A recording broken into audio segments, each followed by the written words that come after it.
दोस्तों, आज हम भगवत गीता का अध्याय 1 का 11वां से लेकर और 12 श्लोक सहित सुनेंगे।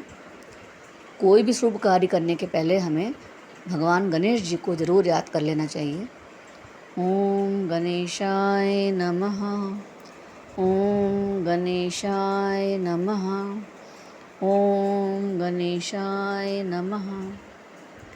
शान्ताकारं भुजगशयनं पद्मनाभं सुरेशं विश्वाधारं गगनसदृशं मेघवर्णं शुभांगं लक्ष्मीकान्तं कमलनयनं योगविद्यार्यगम्यं वन्दे विष्णुं भवभयहरं सर्वलोकैकनाथम्।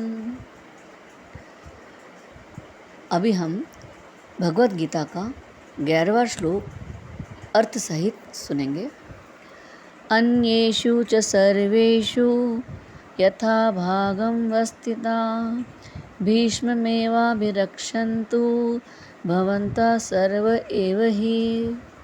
इसका अर्थ इस प्रकार है, सभी मोर्चों पर अपनी अपनी जगह स्थित रहते हुए आप लोग सभी निस्संदेह भीष्म पितामह की और सब और रक्षा करें।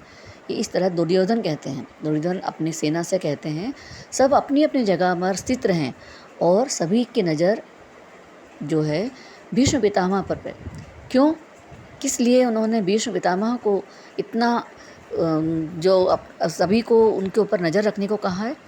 दुर्योधन अपनी सेना के नायकों से कहते हैं कि वे अपनी सभी मोर्चों पर अपनी अपनी जगह स्थित रहकर भीष्म पितामह की रक्षा करें।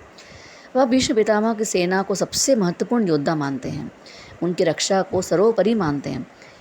इस श्लोक में हमें पता चलता है कि दुर्योधन भीष्म पितामह को अपनी सेना का सबसे महत्वपूर्ण योद्धा मानते हैं और अपनी सेना के नायकों को भीष्म पितामह की रक्षा करने के लिए कहते हैं। दुर्योधन अपनी सेना को रणनीति और व्यवस्था के महत्व देते हैं।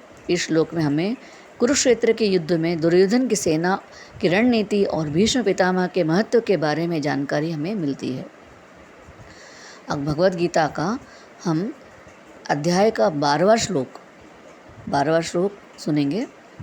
12वां श्लोक इस प्रकार है। दोस्तों, हम एक एक श्लोक का बोलते हुए इसका अर्थ भी हम सुनेंगे। इसका श्लोक इस प्रकार है। तस्य सज्जन्यन हर्षा क्रुरुद्धा पितामह सिंहनादं विनघोषे शंखं दद्मो प्रतापवान।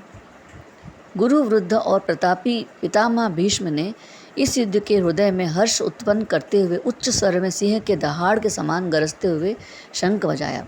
इसका अर्थ इस प्रकार निकलता है, भीष्म पितामह दुर्योधन के हृदय में हर्ष उत्पन्न करने के लिए शंख बजाते हैं। यह शंख ध्वनि युद्ध की शुरुआत का संकेत देती है, भीष्म पितामह की वीरता और प्रताप को दर्शाती है। यह श्लोक में हमें यह पता चलता है कि भीष्म पितामह की वीरता और प्रताप, शंख ध्वनि का महत्व युद्ध की शुरुआत में दुर्योधन के हृदय में हर्ष की भावना जागृत करती है। इस श्लोक में हमें कुरुक्षेत्र के युद्ध की शुरुआत और भीष्म पितामह की महत्वपूर्ण भूमिका के बारे में जानकारी हमें मिलती है।